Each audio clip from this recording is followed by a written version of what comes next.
Salutare lumea, astăzi vă voi învăța cum să faceți un Nether portal. Veți avea nevoie de un bloc de cobblestone. Așa, de un bloc de cobblestone, de un bloc de aur și de un Nether reactor. Veți face un pătrat din cobblestone, iar în colțuri veți pune blocurile de aur, iar în centru Nether reactorul.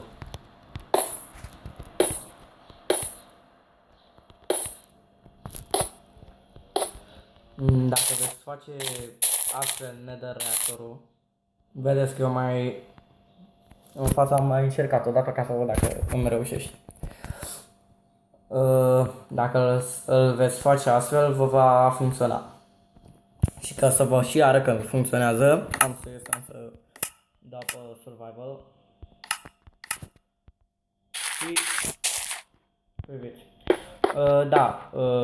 Dacă nu sunteți pe dificultate scăzută, vă vor ataca pigmenii.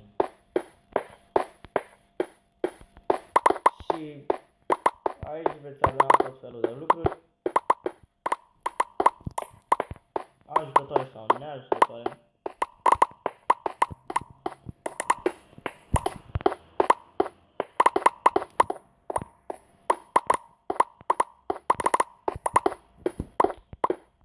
Deci Nether portalul funcționează.